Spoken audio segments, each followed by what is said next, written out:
इश्क जुनून ड्रामे की अगली किस्त में आप देखेंगे कि शहरोज़ ने जो आज की किस्त में हरकत की है, राहिम को शायद कभी यकीन ना आता अगर वो अपनी आंखों से ना देख लेता।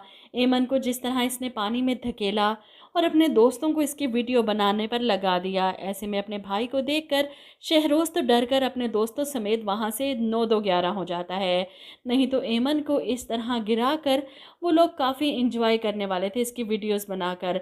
लेकिन राहिम के यूं अचानक आने पर शहरोज़ का प्लान नाकाम हो जाता है। अब राहिम एमन को स्विमिंग पूल से निकालने के लिए खुद कूद जाता है, इसे निकाल कर ले आता है। एमन को एक लम्हे के लिए तो लगा कि शायद राहिम सर ने ही इसे धक्का दिया है।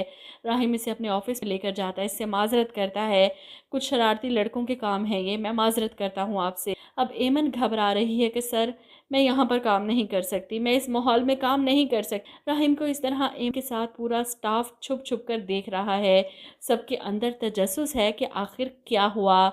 अब राहिम अपने भाई को एक्सपोज तो नहीं कर सकता था। यहाँ पर मौजूद स्टाफ के जहन में क्या ख्याल आएगा कि वो इस होटल के मालिक के हाथों से भी महफूज नहीं। खैर एमन को तसल्ली देता है कि दोबारा ऐसा कुछ नहीं होगा, और वहीं शहरोज़ पर चिल्लाता है घर जाकर इस हरकत पर जो तुमने आज किया है ना।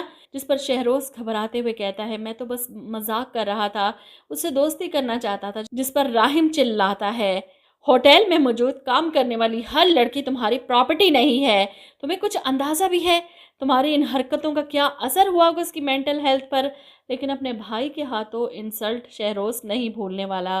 वो जितना बिगड़ा हुआ है ना, इस बात का बदला एमन से लेकर रहेगा। अब यहाँ पर जमाल जो घर आकर तमाशा लगाता है, क्योंकि संडे को एमन ने बुलाया था जमाल और उसकी माँ को घर पर बात करने के लिए, और वो ख़ुद यहाँ पर मौजूद नहीं क्योंकि इसी संडे को राहिम राहिम और माहीन की एंगेजमेंट थी। और जमाल को पता चलता है कि एमन आज घर पर मौजूद नहीं तो हंगामा खड़ा कर देता है। इधर जमाल के मामू शदीद नाराज़ होते हैं और एमन की बताई हुई बातों के बाद वो खुद जमाल से और अपनी बहन से हर ताल्लुक़ ख़त्म कर देते हैं। जमाल तो अपने मामू की उम्र का लिहाज भी नहीं करता। वाह वाह वाह मामू, बेटी की कमाई खाने लग गए, आपने तो माथे पर आंखें रख ली अपनी, इतनी आसानी से तो नहीं छोड़ूंगा मैं एमन का पीछा। वो तैयार होकर मंगनी के फंक्शन पर पहुंच जाता है, लेकिन यहाँ पर गार्ड्स इसे रोकते हैं, जिस पर जमाल कहता है मेरी मंगेतर है अंदर एमन, मुझे मिलना है उससे। और यहाँ पर गार्ड्स को हिदायत थी कि कोई भी ऐरा गैरा अंदर नहीं आएगा।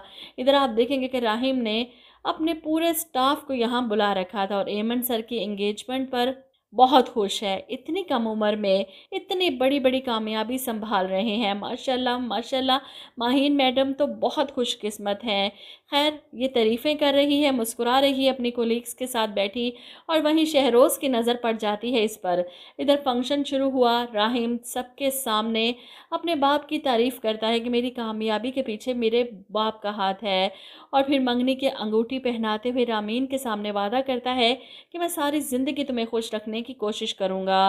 वहीं शहरोज़ जो अपने भाई से नाराज़ था और एमन से बदला भी लेना चाहता था, ये मौका भी अच्छा था, इसीलिए एमन के पास जाता है कि मेरा पीछा करते करते यहाँ तक पहुँच गई तुम, फिर उस दिन तमाशा करने की क्या ज़रूरत थी इतना।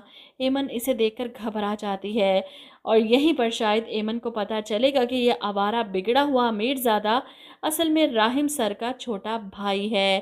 खैर इतनी देर घर से दूर वो रही नहीं कभी, सिर्फ राहिम सर की इंगेजमेंट की वजह से यहाँ रुकी। वापस जाने के लिए निकलती है फ़ौरन तो शहरोज़ और इसके दोस्त मिलकर इसे होटल के कमरे तक घसीट कर ले जाते हैं।